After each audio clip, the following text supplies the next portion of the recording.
Hi there, and welcome to this episode of the Living Matters podcast. It's great to have you here, and I'm very lucky. I'm joined today with Angela from Northumbria Healthcare, and also with Joanne. So this is Sarah's star sister, so Joanne Dunn. Ladies, lovely to have you here. How are you doing? Not too bad. All right. Excellent. Thank you so much. So, Angela, can I come to you first? Can you explain your role? Sure. What is it that you do? So I am the Bereavement Counselling Lead for the Northumbria Healthcare Bereavement Support Service. Okay, it's a bit of a long-winded title. It is, isn't it? But it covers the whole of the Northumbria Healthcare Trust. So we cover North Tyneside and Northumberland. And we offer bereavement support to people within clinics and hubs within that area. Okay, brilliant. Thanks. I'm going to come back and I'm going to ask you all about the services. And Joanne, what's your role when it comes to Sarah's Star? So I suppose, well, first of all, I'm a trustee and company secretary. But I think my role when it comes to Sarah Star is very much like an ambassador type role. So I'm very forward facing within the charity. So the lovely volunteers that do things for us, such as even like St Mary's School, where our children went. So if there's like events happening in and around the local community, where people are doing wonderful things, and by the way, St Mary's is just one of them, there's many more. I like to turn up and thank the people personally, like all the kids. It's something that's really nice to do to show your appreciation wherever you can. So I fall under that type of role, and then I also manage Lucy at the charity as well. So Lucy and I'll get our heads together. I try and be down there at least once a week, and I myself take part on the wonderful holistic therapies because they're really useful and helpful, particularly to someone who is going through, who is bereft. Yes. Yes. So yes, I think that's basically just trying to make sure those charity doors stay open, and we continue to provide the invaluable services to our lovely clientele and the people that visit. That's how I see my role in Sarah Star, trying to make sure Sarah's legacy continues. Well, and you are doing a fine job. Thank you. And the rest of the board. Yeah, all the trustee boards. Yeah, by the way, there's no way it's not a one-woman job by any means. The whole trustee board, everybody is up their game to absolutely make sure those charity doors stay open. It was always important to us all, but it's even more so now with Sarah's passing. So yeah. There's so much love, and always was so much love for Sarah, and so much commitment from people to want to keep the charity going in her names, and it's fantastic everything that everyone's doing and stepping up, like you say, to be able to keep it going and support the wonderful service users. Before you continue, I should actually add as well, it's not just the trustee board that's massively stepped up. All of our volunteers are absolutely wonderful, and we couldn't do it without them. I was going to pick up on the volunteer side of things. Oh, right, yeah. Obviously that's very much what our service is as well, because we have a service with volunteers, and if we didn't have the volunteers, you don't have services. So I get completely what you're saying, Joanne. It's like that. You have one which helps with the other. If you don't have that, you don't have the other. That's right. You've got to have volunteers. It's so important. Yeah, 100%. So can you help us to understand what are the bereavement services? Like, what is part of that programme? What's the offer? So we are, I would say, a volunteer supported service. We used to call it volunteer led service, but we've only got a handful of volunteers. We've got about 16 volunteers. But obviously, because we cover the whole of the trust area, which is the North Tyneside, Northumberland area, it's a huge patch. And we try to recruit volunteers in certain areas to be able to support people in the communities in those areas. So the volunteers are key to the service, offering the bereavement support, and they will support people within clinic settings and hubs that we have set up around the area. So we currently have North Shields Health Hub, where we have a day there where volunteers can come and attend, and they'll see patients there. We have Cramlington Health Centre, we have Wallsend Health Centre, and we have Nursery Park in Ashington with planned that we'll go into Hexham Hospital as well. So we're currently recruiting for volunteers to come into the Hexham Hospital area or the Hexham area, so that people don't have to travel too far, because it's going into the communities to provide that support is really important. because people don't want to travel and they want to know that they can access support when needed. We can offer online support and telephone support though for those who may not be able to get out as well. And we class it as kind of a low level listening service. But the volunteers have been with us for many years, probably 10 plus. So they've got bags of experience, a lot of lived experiences, which I think is key, to be honest. But they also have a lot of professional experience. They may be retired health professionals or retired other professionals. But what they bring is a passion and desire to support people who are bereaved at a very difficult time in their lives. So we have, like I say, we have volunteers set up across the whole patch. Well, most of the patch at the minute. And you're right, it's a pretty substantial patch, isn't it? It's a big geography here. And geographically it is tough, because for us to travel from sort of North Tyneside to Berwick, for example, it will be tough, which is why we need the volunteers in those areas. So we will do a big recruitment towards the end of the year just to be able to try and capture some volunteers in those areas. Right. But for now we're focusing on sort of the southeast and central of Northumberland, North Tyneside, Blythe kind of areas. And so who are the users of the service? Because is it for people who have had a loss, so they've lost someone that they love, or is it, for the people who are going through illness themselves? No, so it's we used to be able to support people who had a cancer diagnosis, life-limiting illnesses, but we've had to bring it back and focus really in on the bereavement side of the service, because we're a small service. I mean, there's only myself, my bereavement coordinator, Kath, and an administrator, full-time administrator, Danny, who are amazing, fabulous. But we're a small team. Yes. So that's why we rely on the volunteers. So patients now generally come from the part of the palliative care team. Right. So palliative care teams that have supported those people who are experiencing the loss of a family member. It's a nice process for them to then kind of come through our service, because they've already had contact with the palliative care nurses and professionals, that they can come into our services and get a good process from being supported in one area and then come to us, because we are under the palliative care team. So people part of our new criteria is that it has to be an expected death. Right, okay. Not just a cancer-related death, but definitely an expected death. An expected death. And then, so what does the support look like? So what would happen is a health professional or GP, palliative care team would put a referral into ourselves. We look at that referral, triage the referral, make contact with the person within 2 weeks. And about 2 weeks after that, we kind of work on about 2 week and 2 week periods, so that we can then kind of contact somebody to say, we can offer you an appointment at what is suitable for you. Can you attend this clinic? Can you attend that clinic? And if they can, great. Then we'll do an assessment, like an initial appointment, so that people can get to know about our service, because we might not be the right people for them, but it gives them the opportunity to ask questions. It's also a bit of information gathering as well, because we get a referral from a health professional, and although it could be a good referral, it's better to hear it from the person themselves. So if we get that referral through, we'll check it over. If we find that there's any discrepancies in it or things that maybe just aren't fitting for us, we would go back to the referrer and discuss it with them. If it's fine, we then do the initial assessment, and then we gather that more information from the patient or the client. And then from there, they can be matched up with a volunteer, and sessions will commence maybe a week or so later, and we work on about a weekly or a fortnightly visit. So people can be seen weekly if that suits. But we're finding that actually that's really quick. A week goes by so quick. 7 days isn't long, and it can be a little bit overwhelming for people to have a session, process it a little bit, go back to work, go back to their daily life, and then it comes around quick and then again. Suddenly you're back in it again. So over the last few years, we've found that actually fortnightly sessions work better. And it also means that somebody gets support for a little bit longer as well, because 6 sessions isn't very long, and that's what we offer, 6 to 8 sessions.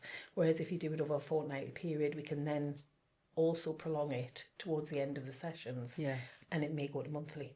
So it could be a good sort of few months of support, which I believe is better. 6 weeks isn't long enough for bereavement support. No, I know. Because it's not over and done with in 6 weeks. Absolutely So not. why is it defined as 6 weeks? Is that purely from a capacity point of view? It's probably just from, it's a normal sort of 6 to 8 week sessions that are set by trusts and policies and guidelines and things like that.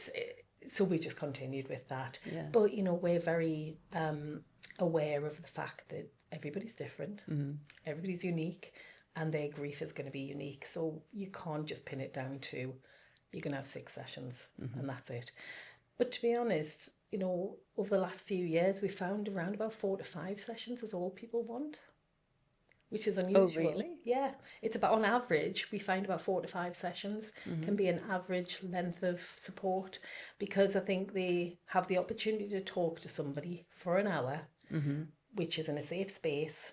It's completely confidential, and they are allowed to kind of talk, grieve, cry, be angry, go through all the stages of grief, being supported at the same time. And it's really rare, because how often do we get to do an hour's talking to somebody and for that just to be between 2 people? Yeah. So people kind of often offload, you could say, in the first few sessions, and then they may revisit. We may kind of look at kind of developing coping strategies, how they can just manage their grief a little bit easier, because we can't fix it. We haven't got a magic wand. We're not going to be able to take it away from them. But it's just to be able to say, we're here, we can support, and if we can kind of hold your hand for a little while, then that's great. So it sometimes comes to a natural end around about maybe 4 or 5 sessions.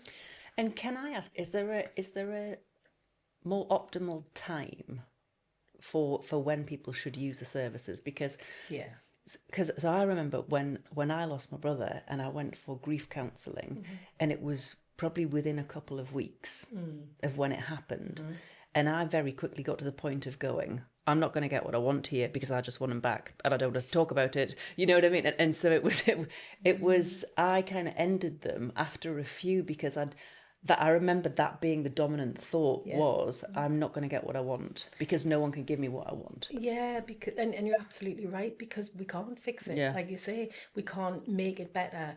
What you want is for that person to be back.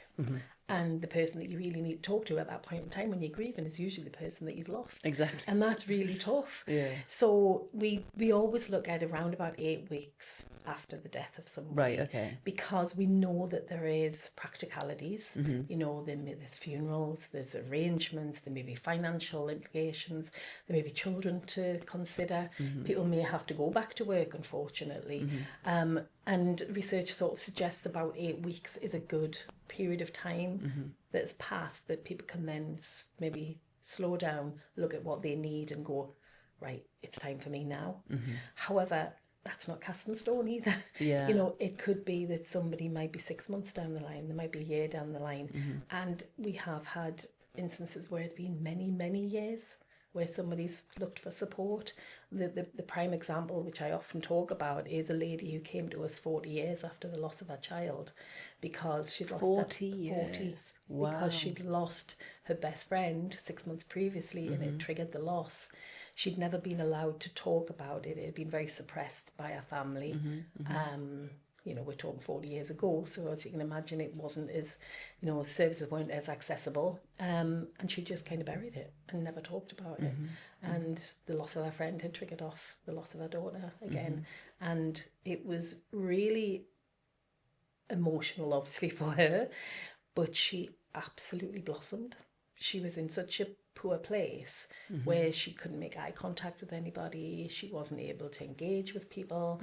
She really struggled, and she just blossomed. It's the best way I can describe it. And she did really well. She did really well. She had support from one of our volunteers, and she was amazing. So again, there's no timeline on it. We can't kind of say, grief is going to last for 6 months and then you're going to be okay, it's going to last for a year and you're going to be fine. Yeah. Absolutely not. Yeah. It can last for as long as it lasts. Of course. Well, I think I'm going to come to you now, Joanne, because just recently it's been 6 months since Sarah passed. How are you doing? I suppose the first thing I would say is I can't actually believe I've been in a world without Sarah for 6 months. I can't believe it's that long from we've talked, laughed, give each other a hug. It's really quite hard to believe, but then it seems like the longest time from we've done those things. Mm-hmm. I don't really know. I don't really know what to say. It's brutal.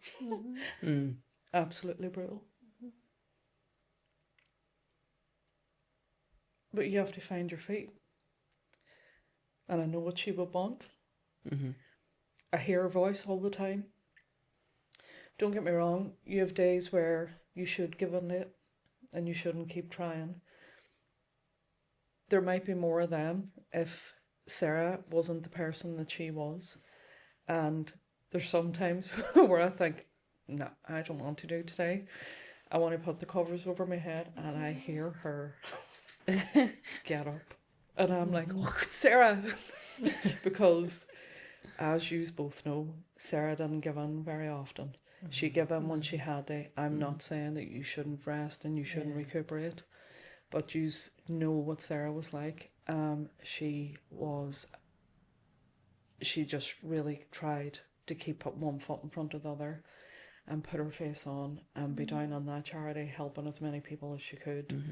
So it's welcoming sometimes to hear that voice, but sometimes too I'm like, I just want to give in the day. And there is a few days that I've given, but probably not as many as what I should have, if I'm being totally honest.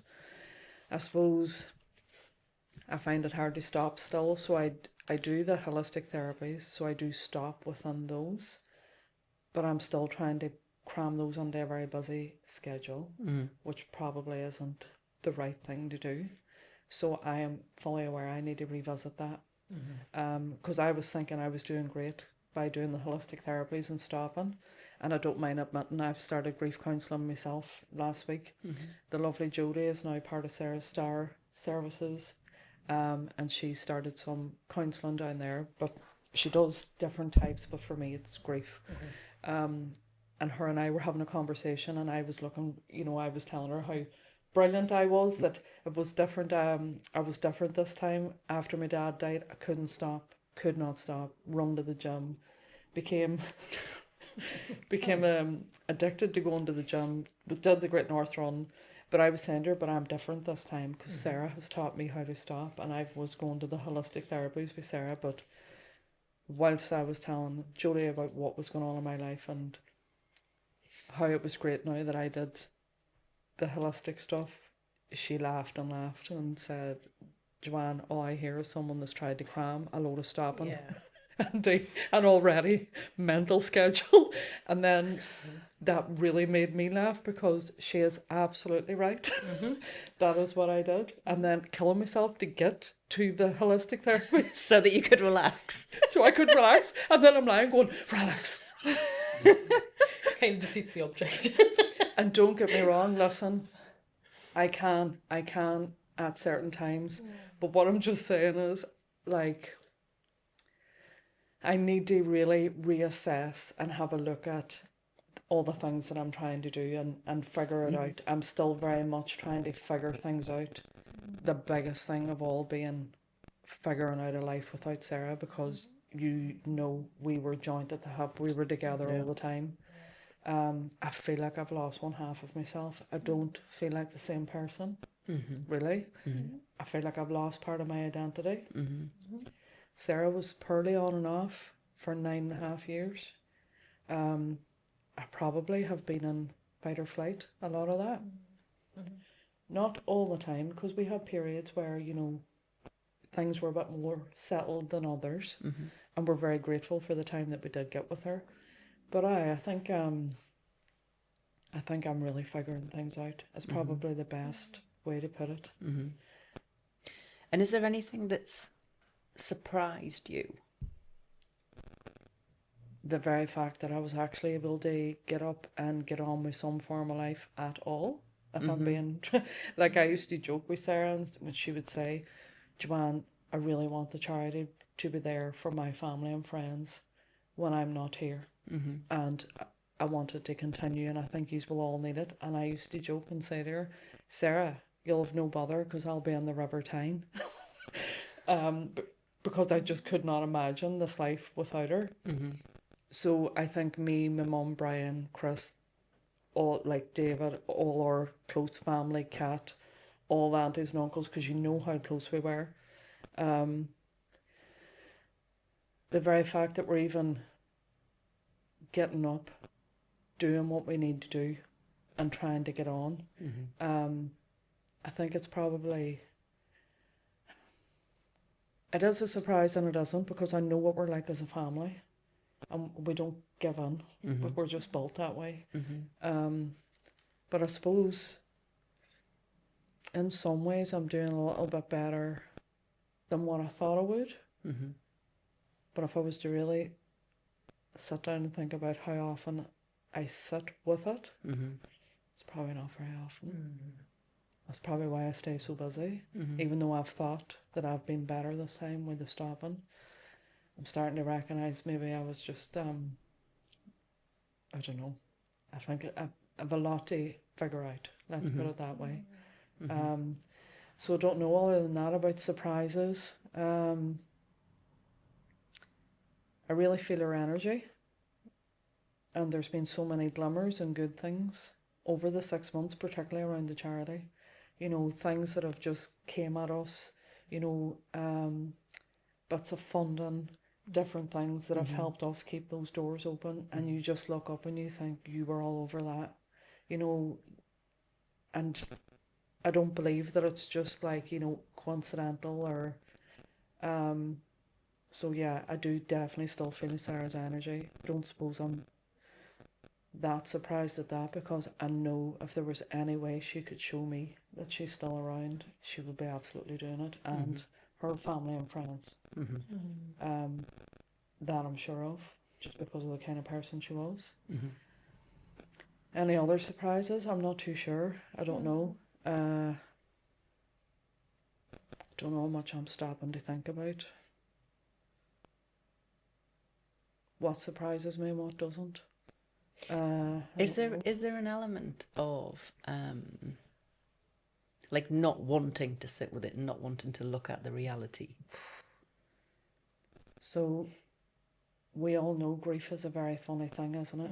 So there's times where I will sit where I am having a quiet moment. I might be at home by myself. I'll be at the gym. I'll be in the jacuzzi by myself, and I will sit and I'll go, Joanne, do you understand that Sarah is dead? This is me, right? Do you understand? And I'm going like really trying hard. Do you get it? Like, but your head and your heart, your head's very clever. The loss is that great. It's protecting my heart. So at that time, it's not going to go, yes, Joanne, we do. And you're, you know, Yeah. We all know you get taken off guard by the massive wave. I have a picture of Sarah and I up in the house, a couple, and I look at it every day. I say goodnight to it. It's there. Just the other night I was sat on the sofa, I looked up at it, and I couldn't even get my breath, because it was like, how are you not here? So what, I mean, from a kind of bereavement specialist point of view, this is obviously shock, you know, isn't it? So it's kind of shock and self-protection mode. And like Joanne, that's a really good way of describing it. It's like there's this kind of disconnect in your head with like, I'm not going to really let you go there and feel it. Like what's the more kind of clinical way, I guess, of describing what's happening there? I think it's absolutely self-preservation.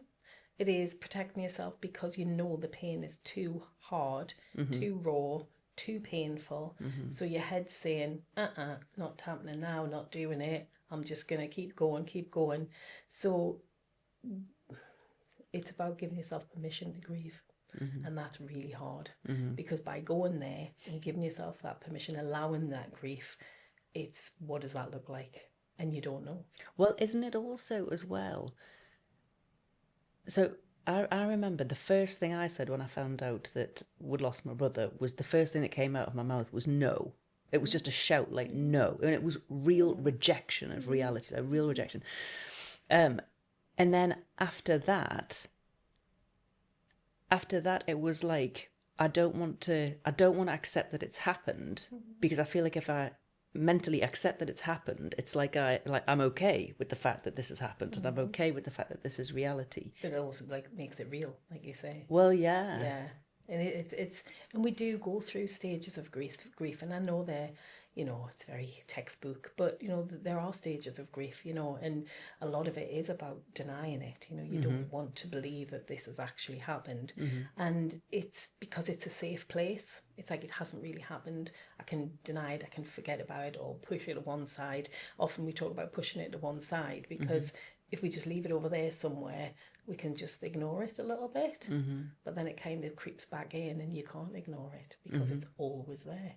And so we go through the stages where you're going to be, almost bargaining with yourself, kind of saying, well, no, this isn't true. I can't believe this isn't going to happen. Please let this not be true. Yeah. And, it's a real difficult place to be because, you're looking at something that is almost tangible, I suppose, because I often talk about, can your grief be something? Can you imagine it as something? I often talk about it being like a heavy rucksack of grief. And if you imagine that rucksack is full of rocks, it's full and it's sitting on your back and it's pulling you down and it's weighing you down and you can't move for it.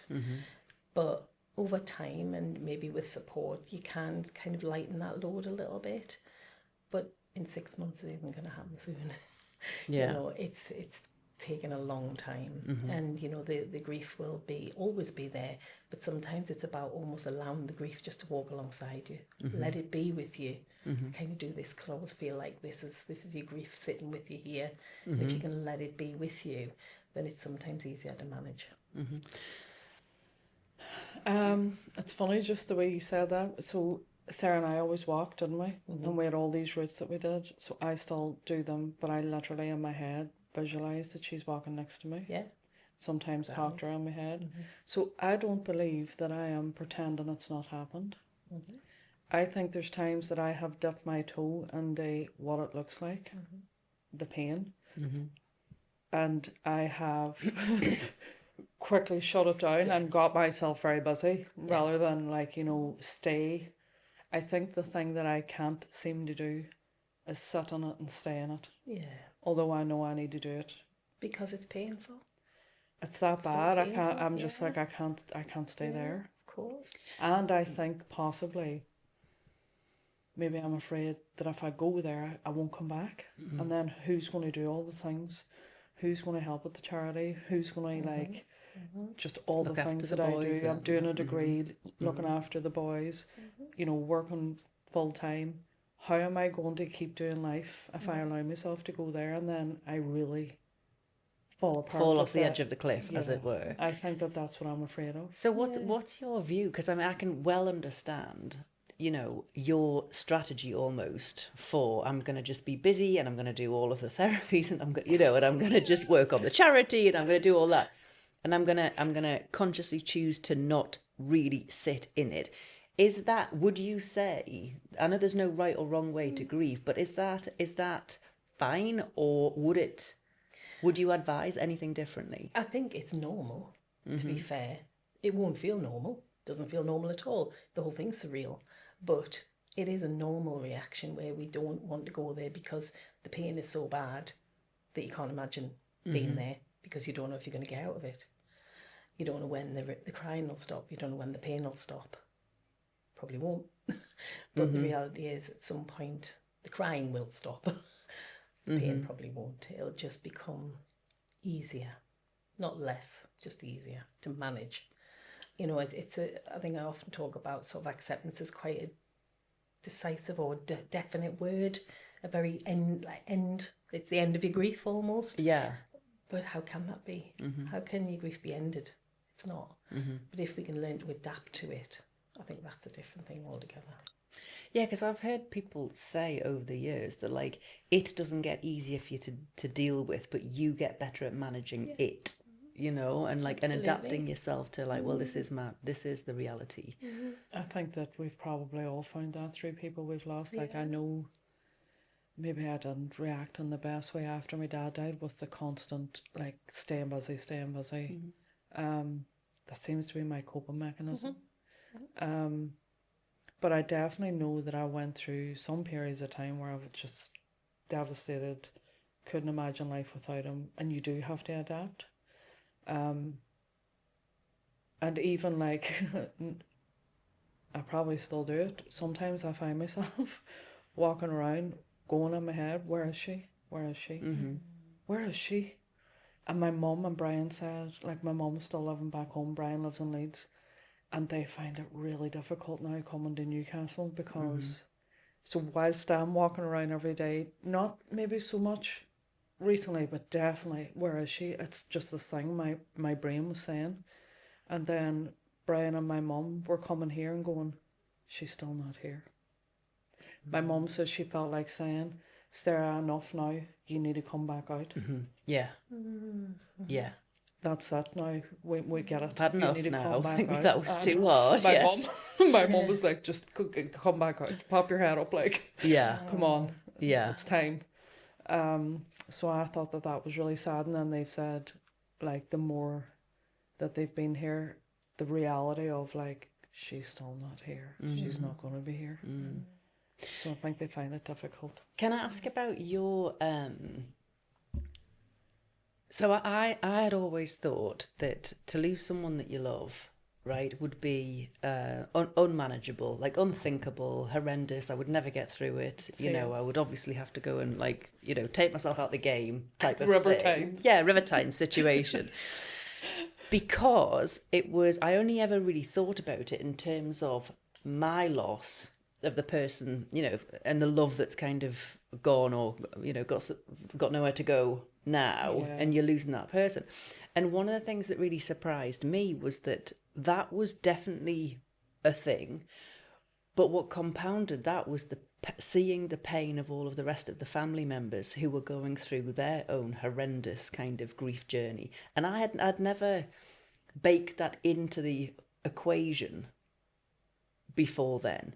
And so what I mean is that it felt like that there's the kind of heaviness and the hollowness and all of the pain that I would feel for the fact that I had lost my brother, but then being with my mum or being with my dad, being with my sisters, and seeing, like, they were like a mirror reflecting back. I knew how they felt, and it compounded all of it. And I hadn't kind of taken that into consideration. Have you felt like that? Yeah, I definitely think it can feel like that. And as well, the other thing that keeps happening to me, and, you know, even my mum said it, Brian said it, friends, people within the charity. I don't have the top dibs on grieving Sarah or the loss of Sarah.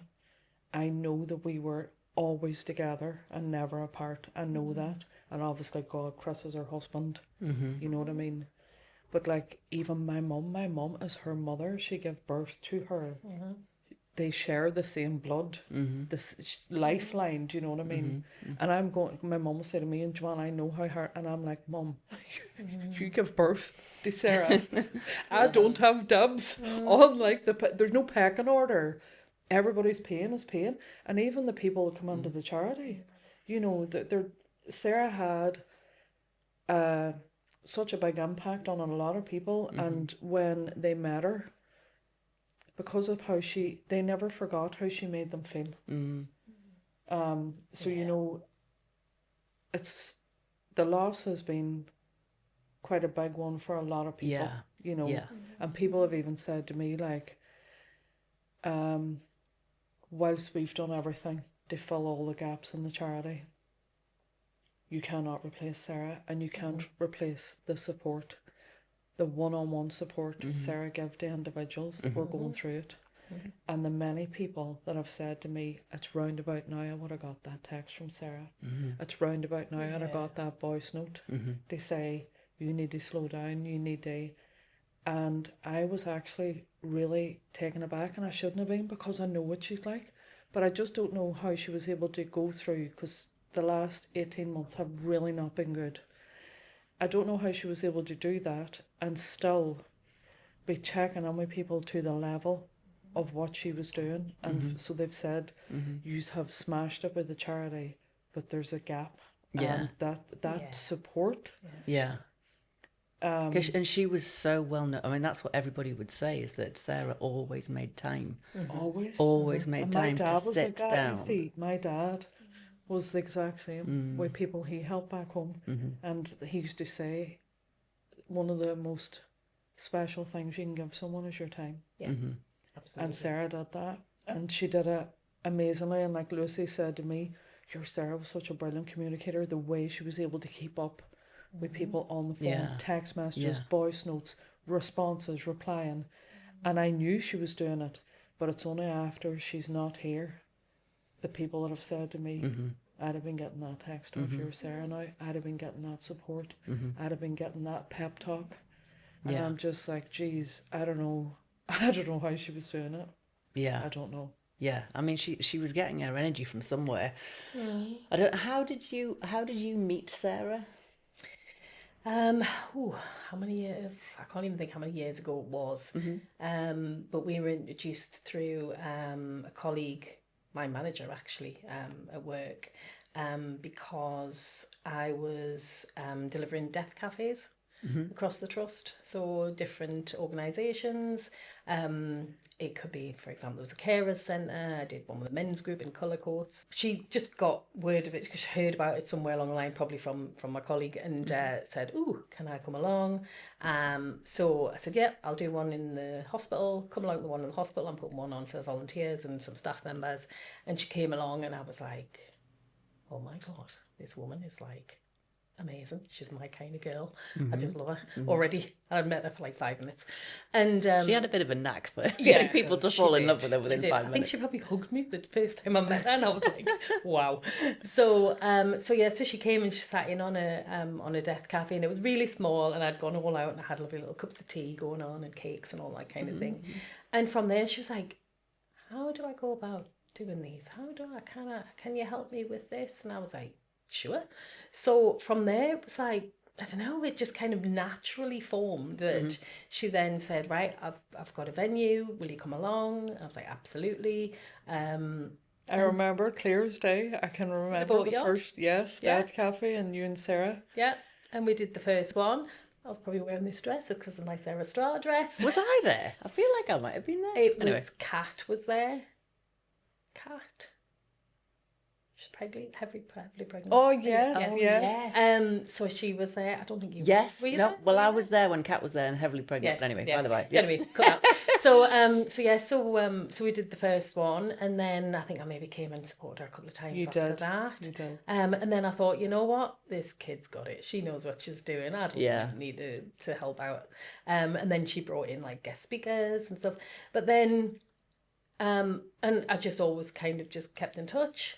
Then I got my own diagnosis, and that was like, oh my God. And the first person I needed to speak to was Sarah. And she was just like, "Okay, this is what you need to do. This is what we're going to, what you need to come to." So she invited me to, things with Sarah Starr. I think I did some relaxation sessions. I remember doing a wreath class with my husband, and he was like, "What am I come to?" But it was just like, she was just there. And like you say, she was on the end of the phone when I needed her. And I would just send her a text, and then she'd go, maybe a really long text. It was never just okay.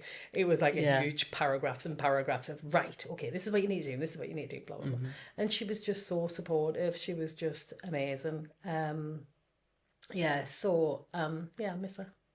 I bet you do. One of the things that Sarah was so passionate about the Death Cafés for, and I'm interested to see your perspective on this, was because we had this conversation many, many times about how typically we, in the UK, well, not in Ireland so much, but in England, never talk about death. Yeah.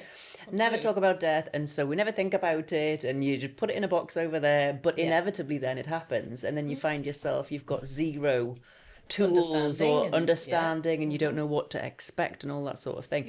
And so she really wanted to have an opportunity in a community where people could come and start talking about all the types of things that we talk about at the Death Cafe. But I wonder, do you see that? Do you see like the correlation between people's inability or difficulty and challenge dealing with grief as it correlates to not ever thinking about it or talking about it beforehand? Yeah, and I think it's a real problem, perhaps we could say, that people do struggle with talking about death and dying because, and I've used this in death cafes before, I think people think that if they talk about it, it's going to happen. Yeah, Well, they're encouraging it. inevitably it is going to happen, but it's like we also say that, if you talk about sex, is that going to happen? not usually. So, it's that whole thing about, it's not going to happen just because you talk about it, but people are so afraid to have those open conversations because they think, well, oh, it's morbid, or oh, it's not normal, but actually it's inevitable. We're all going to die at some point, unfortunately. So it is part of life, and we celebrate, weddings, christenings, anniversaries, everything. But when it comes to death, it's like, oh, apart from the wake, which actually by then it's too late. You can't celebrate that person's life as much as you should have done beforehand because you're celebrating the death. But it goes back to, I suppose, like the Day of the Dead, the Mexican rituals. That's fabulous because it's normal, it's accepted, it's part of their culture, but we just don't do it here. And I think death cafes bring those open, honest conversations, and they are hilarious as well as sometimes poignant and sad. But I've had more laughter in that room. Yeah, I agree. They're just hilarious. The laughter, the stories I've heard from there about the lady. I did one at Linskill where the lady said, "Oh, I just needed to save me teeth if there was something going on." I was like, okay, but it was just the funny stories, and the fact that you've got it's a very, I suppose, organised kind of way of talking where you have support there if need be. If people do get upset, you've got somebody that can talk to you and take you out for a moment. But then it's also part of accepting that it's okay to be upset, it's okay to cry because that's normal. But having prompts, like the cards, the prompt cards, Sarah Star prompt cards are ideal because that starts a conversation. Yeah. And my God, it goes off on a tangent. It goes everywhere. It does. What benefit have you had from being part of the Death Cafe? Have you had a personal benefit from being part of the Death Cafes and the conversations? Similar to what Ange said, like I have found out things that I never would have known. I love the diversity of people's insights and in terms of how they think. Because the way I grew up back home, Irish Catholic, everybody more or less the same type of funeral would happen, very similar, different music, different this, different that, but you sort of just knew how it was going to go. It's all done and dusted within 3 days. There's not much time for so to come over here and find out that there is so many different ways, different types of funerals, different types of burials, like even Sarah is in a woodland burial site. We found that out at the Death Cafe, and then it's the last conversations that Sarah and I had. So she's now in one in Earston. And obviously, as you know, I bought the plot next year. I'll be with her in death as well. So I think that's lovely, isn't it? It is. Oh no, I never felt. Do you know when you do something? I mean, right on my heart, I heard her. That is right, Joanne. That is right. That is what you. That is what you were meant to do. So yes, like, just so unbelievably interesting. I love the variety. I love learning new things, and you really do at the Death Cafe. And like Ange said, the conversations go off on tangents that you do not expect. I love all the different types of people, and I love the fact that it is very rare. I don't even know if it has happened, where a person has left a Death Cafe and said, I shouldn't have come here, or that wasn't. It's the opposite. And they go and they tell people and they get others to come back. But when's the next one? Can I come to the next one? That's what you normally get. Some of them come one after the other, because it's like they've got the bug. I'm allowed to talk about this, and they want to do it some more. So it's definitely helped me. But the difference, I suppose, is, like you touched on, the Irish aren't afraid to talk about death, dying. we've got quite a morbid sense of humour. Obviously, there's troubles, all the different things. We've had to face death, dying a lot. So I think that I don't know, you just, I don't know whether the Irish is just like that anyway, but I think that, your circumstances, your environment definitely push you into like probably being able to, I don't know, get a sense of humour, because if you don't, what's the alternative?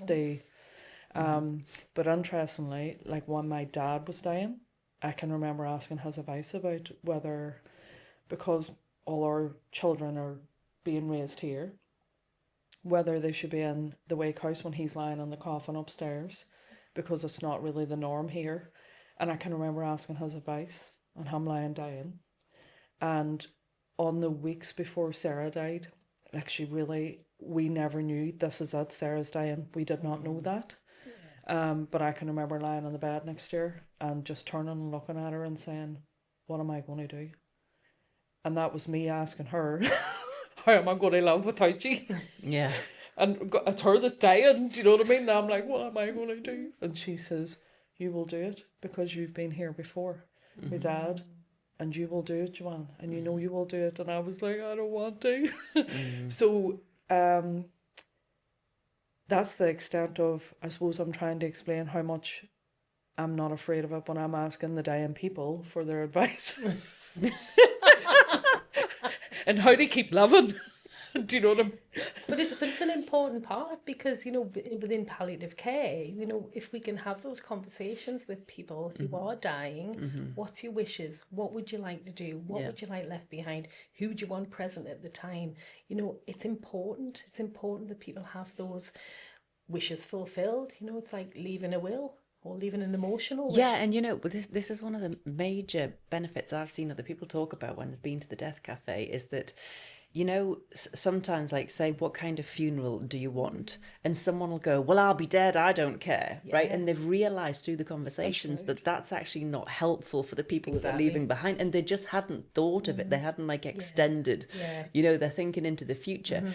And so there's been a fair few people who, as a result of the Death Cafes, they've gone away and they've actually written down and planned, like, this is what I would want for my funeral, and this is, this is the stuff that I want to be sort of factored in, or this is what I want to be taken care of, as a service to the people that they're leaving behind.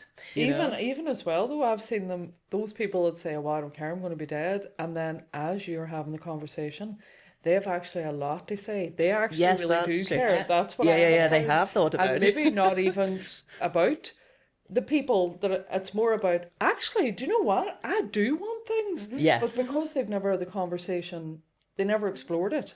Yeah. And then when you're having it, so I've always found that quite funny, actually, because then I'll say to them, God, you actually do care a lot, don't you? Yeah. And you'll laugh about it. Yeah. Do you know what I mean? Yeah. It's difficult sometimes for bereaved people and families when there isn't any sort of will or left plans or ideas. It's really tough, because then families have to come together to plan it between them, and they could have different ideas. And they might have, well, no, I don't want them buried, I want them cremated.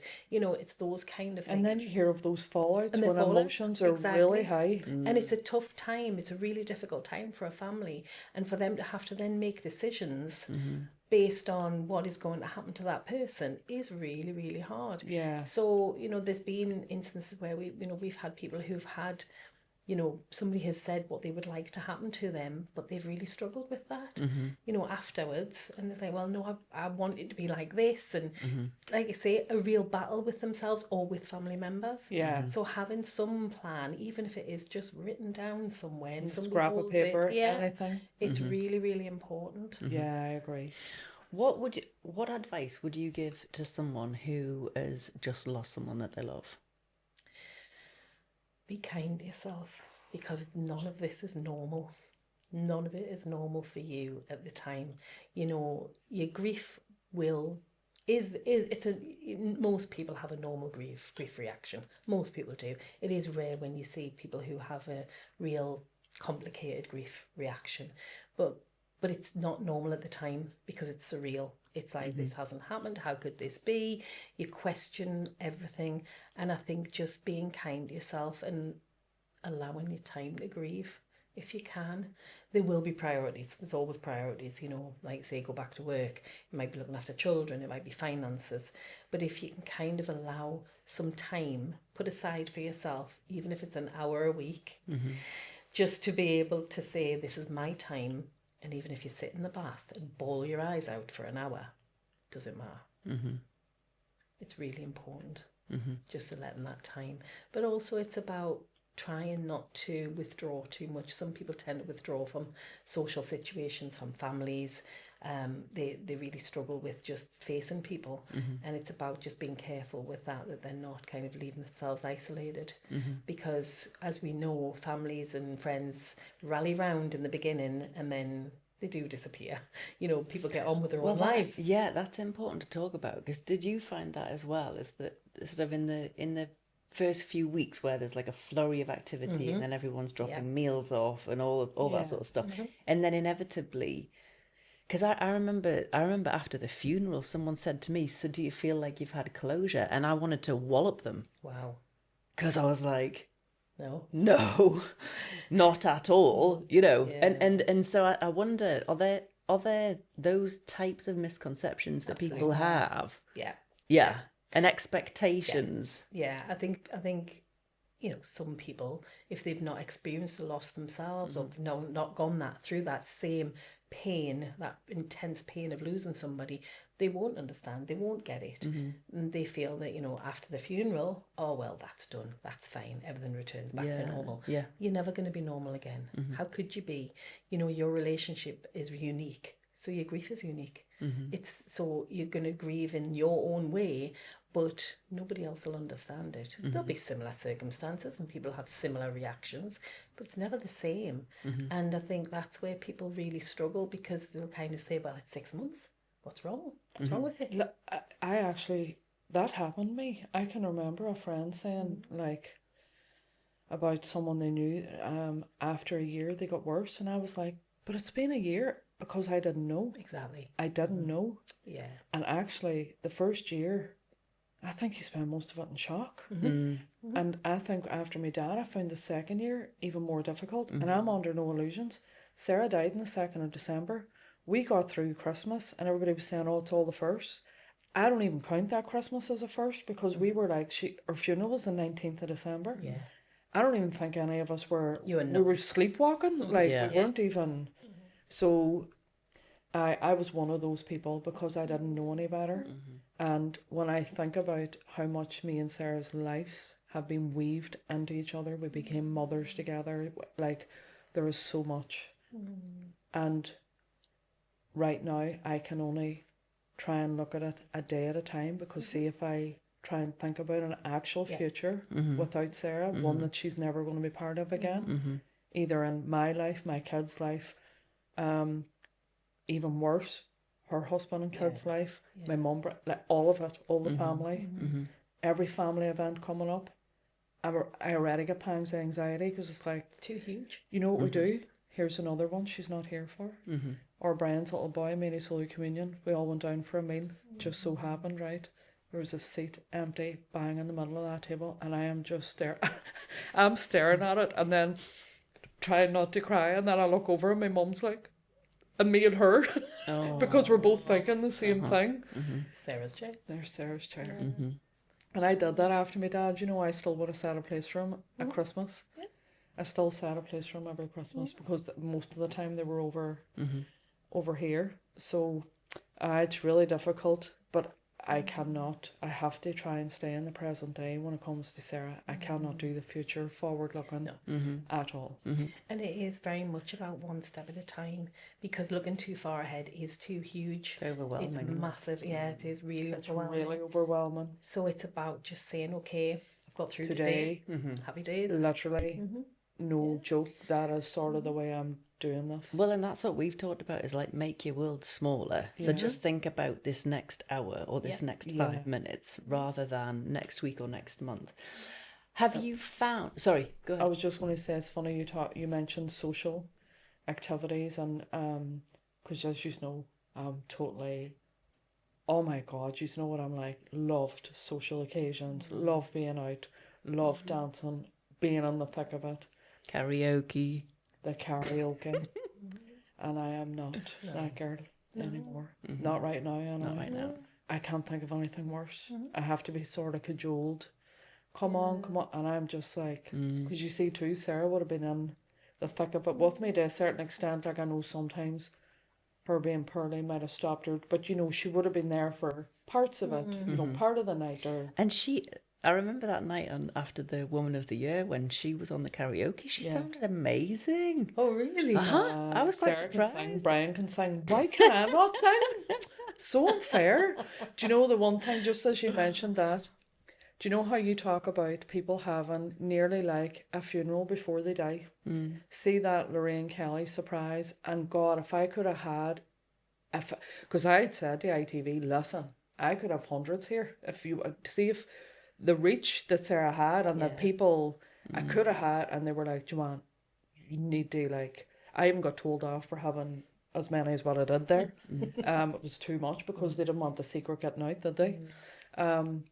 But when I look at that day, it's nearly like the closest that we would ever get to a funeral for Sarah while she was still here. And not just for the people that managed to make it, but the outpouring of love that came for Sarah across social media and in personal messages. She got to know how people felt. She got to see it. There wasn't the platitudes after she died. She got told before she to her died. face, Do you know what I mean? And I take huge comfort from that. It's priceless. It really is. Fancy that though, like, and because it was so close, we didn't know at the time, but it was like a couple of months before she passed. But then there you both are, literally on the red carpet with your brand new, you know, heels and clothes and makeup and. Do you know what though? See, even when I was doing all that and she was getting through the stages, and then she was announced like the winner, I nearly knew we're reaching a pinnacle here, and I knew we're going to come down the other side of that somewhere in my heart. And you know, after that, she really did decline. She did quickly after that, like. Yeah. But I'm just delighted that she got that kind of accolade. Not that she ever looked for it, but I'm just happy she got to know, and just she got to know how people felt. Yes. Really felt, you know, like the outpouring of. So I'm delighted about that. I'll never forget on that day, the surprise day when she found out, and she was standing, and she had you were close by, but she was right next to Chris, her husband, and she was watching on the big screen because Mark, what's he called? Mark Hayes. Yeah, he was like, you know, look at all the testimonials from the service users, and Sarah was just standing like gobsmacked, wondering what the hell's going on, probably. But she got to hear first. I mean, imagine that, like getting to hear firsthand. This is the impact that you've made. I know, and better still, ITV then released the full videos of those people. Yes. And honestly, they're gorgeous, and she got to sit and listen to all I mean, that. that's amazing. She said it was really surreal. It was like she felt like they were talking about someone else, because Sarah was so humble. She didn't do it for, I don't know, you know what she was like. She didn't do it for the glory at all. She really didn't. She did it because you wanted to. She did want to. So can I ask you, and again, for anyone who's listening and has someone in their life who's lost someone that they love, what are some helpful things? What are some of the helpful things, if anything, that anyone has said or done? And what are some of the unhelpful things that you would advise people to avoid when they're dealing with someone who's bereaved?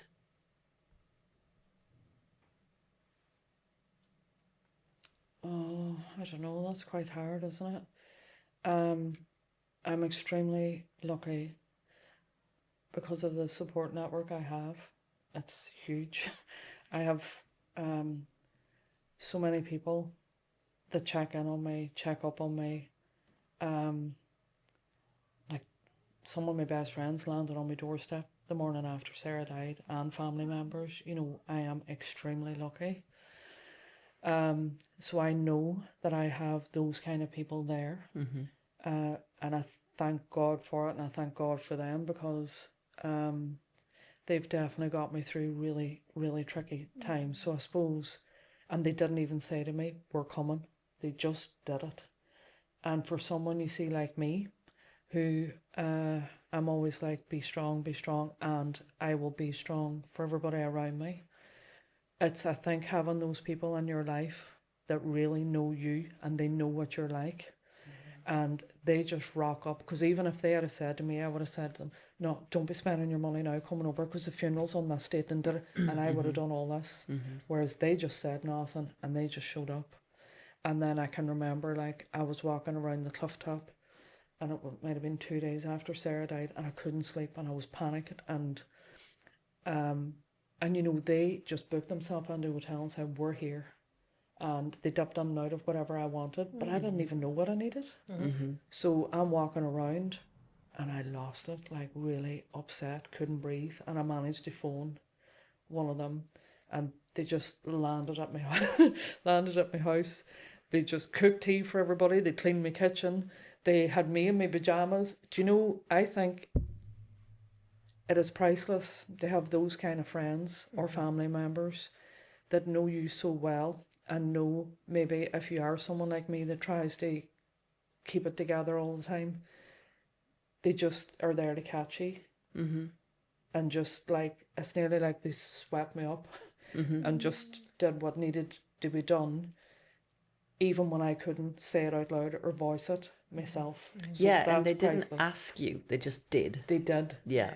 And that's what I needed, because I couldn't think straight to be able to articulate what I needed, because I was so devastated. I just couldn't.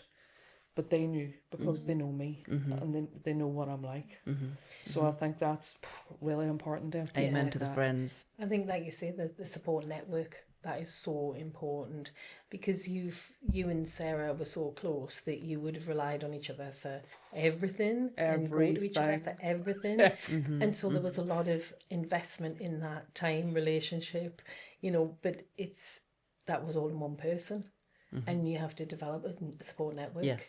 You have to find the person who can come around, clean your kitchen, cook tea for your kids. Who we're going to go Put for you in your walks with. pajamas. Yeah. Pajamas, Yeah. you know, or it might be somebody who can just help you with, you know, if it's, you know, financial situation, or, you know, your car breaks down, who's going to fix my car, who's going to do this. And it's about building this support network around yourself, because you've probably been so reliant upon one person, and when that person's no longer there, you need other people. They're not going to fill the gap at all. Yes. Not at all. But you need more than one person. But this person can help with this, and this person can help with that. Yeah, It's have your people. Yeah, have your identify people. them and rely on them, and not be afraid to ask.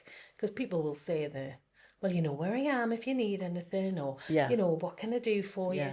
Sometimes it's actually knowing that, you know, you can just say to them, can you just, you know, come and sort me washing out for us, because I just can't face it, the pile's too high, or you know, can somebody just go pick up the kids from school? It's about actually allowing yourself to ask that question. You know, not being afraid, because if they wouldn't offer, if they didn't want to do it for you. That's true. That's true. And then too, I think people not giving up on you, because like I say, I am not the same person in terms of going out, but I have my people, and even though I have more recently been saying, no, I just don't fancy that. No, I just don't feel ready for that. They are not giving up. They're not doing it in an annoying way. They're saying, this is what's happening. If you want to rock up for half an hour, if you don't at all, but this is what's happening. And then, you know, I have went back and said to them, I appreciate the fact that you keep asking me, even though I keep saying no. And they've said, yeah, because one day you're going to say yes. And having those people that just don't give up on you, I think that's really important. That's beautiful. Really important. Because there will be the day where you do say yes. Things that's maybe not so helpful. Oh, well, you knew that she wasn't very well. You must have been expecting it. At least you expected it. To which you reply, I don't. You just block. It might be rude. I just don't. Because you're quite taken aback at times. At least nothing. At least this, at least that. No, there's no at least anything. Not at all. Things like that. And people, you know, when you strip it all back, nobody means to cause you any harm. They don't. Some people don't know what to say, and that's okay. and then they get nervous and they say things that just don't sound very well, and I understand that, and I absolutely know no one's standing in front of me thinking, how can I hurt Joanne today? I also appreciate I'm very sensitive, but although Sarah was sick, nothing prepared me for the day she died. No, it can never be prepared. You've never done it before. Yeah, I know you lost your dad, but it's not the same. It's a different relationship. Never It lost is Sarah different. before. The sibling and the parent is very different, and even I found that quite shocking as well. Like the difference in the grief. I'm not saying one's worse than the other. It's just different. It's different. Yeah, it's the only way you can describe it. But yeah, that well, at least you sort of knew to expect it, and at least you got to say your goodbyes, and that at least. She's not here. Yeah. There's no at least about it. Yeah, exactly. She's 44 and she's dead. And she's left behind 2 children and her husband and a world that desperately wanted to keep her no matter what. Yeah. So I don't know. But other than that, actually, people have been wonderful. Out of interest, and don't need to name any names or anything, has there been anyone that you would have expected to hear from that you haven't? Because I think this is an interesting thing sometimes when there's just silence. Yeah. Because for good reason, in a way, like the person doesn't know what to say. It's exactly that. People don't know what to say. But they don't say know how to nothing, react. and then... To say nothing is actually worse than saying something. Saying even the if wrong it thing. sounds a bit daft. I know. I definitely know that people see me and sometimes make a swift turn or whatever because they don't know what to say to me. That's one of the biggest things I find with some of our clients is the neighbour who lived next door to you for 20 odd years suddenly crosses the street when somebody And you know, I was home recently. And somebody even said to me, I saw your mum and Asta, and I'm going to be honest with you, I legged it up the stairs because I didn't know what to say to her. You know, so what do you think that in an ideal world they would say? Is it better to be silent or is it better to say something? Listen, I find it more difficult when people say nothing at all. I find that, me personally, because of the way I've grown up in Ireland, we face death head on, and I would never bang into someone and not say, I am sorry for your loss. I would never do it, no matter how uncomfortable or difficult it is, but that's the way I am.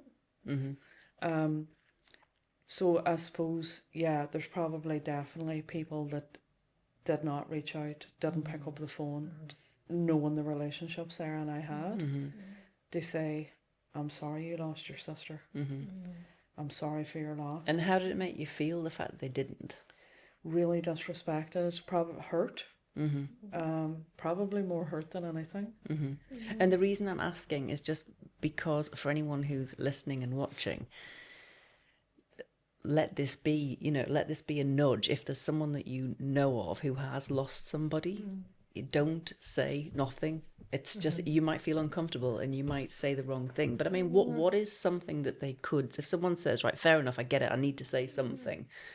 Just, I'm really sorry. Yeah, just checking in, you know, I'm really sorry to hear about, you know, whoever they've lost, you know, I'm really sorry to hear about that, you know, is there anything I can help you with? Would you like to talk about? Would you like to go for a walk?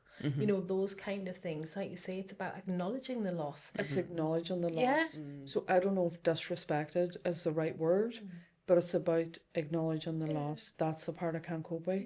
And even if they can't say it to my face or they can't pick up the phone, send a message. Send a card. Yeah. But don't ignore it. Don't ignore it. No. Don't, because to me that's like, you know what this meant, and you're still choosing to ignore it. And it usually comes down to the fact that people are terrified of what's They going are. to come next. I agree. Yeah. You know, but the way I look at it is nobody's going to hurt you any more than you're already hurt. Exactly. You're already feeling that pain. Nobody's going to be able to make it even worse. And do you know what else? Sometimes I wonder, are they fearful that I'm going to look for something off them? Because I'm not. But the only thing I want off you is your acknowledgement that this huge, massive, life-changing event that has happened to me. I just want you to say, I see it, I acknowledge it, and I'm sorry. Acknowledging Sarah.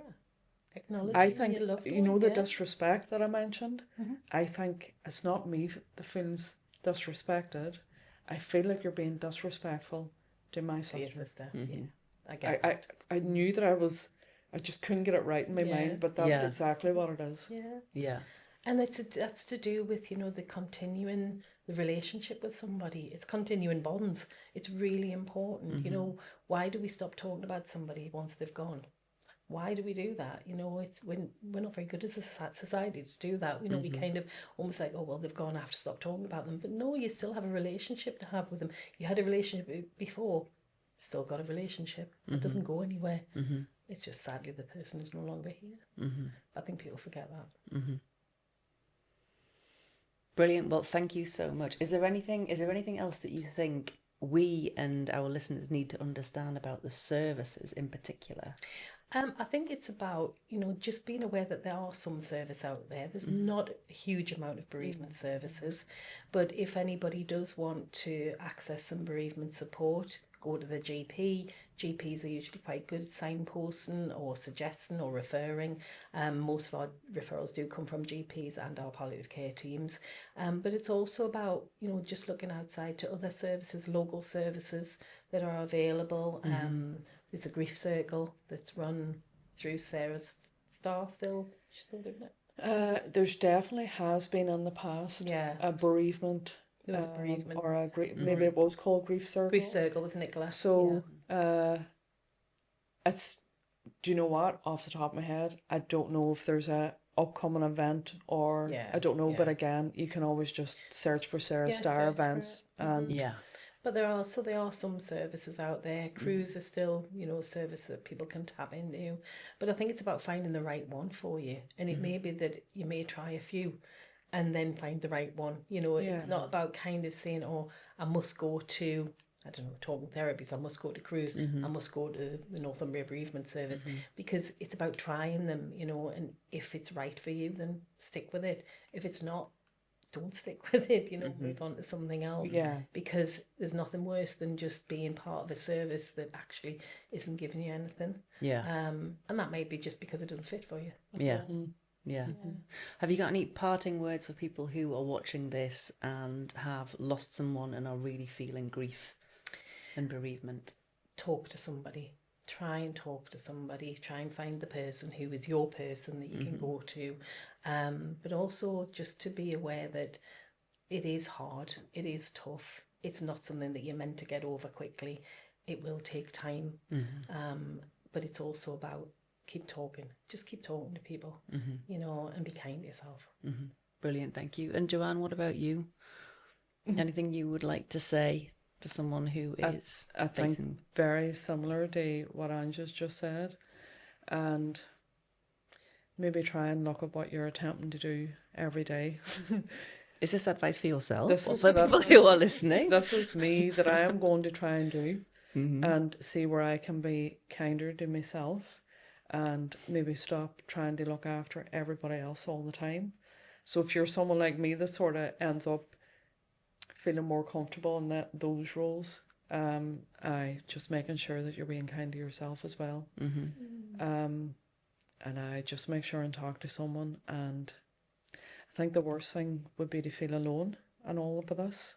If you are feeling lonely and you don't have anyone to reach out to, I would encourage you to reach out to us at Sarah Star. We could definitely help. Or Ange. Northumbria Healthcare Bereavement Support Service. You can access that through your GP or another health professional. Or give us a call. Yes, brilliant. Well, listen, thank you so much, Ange, and thank you, Joanne. It's been a pleasure, and thank you for staying with us until the end of the conversation. We look forward to seeing you in the next episode. Take care.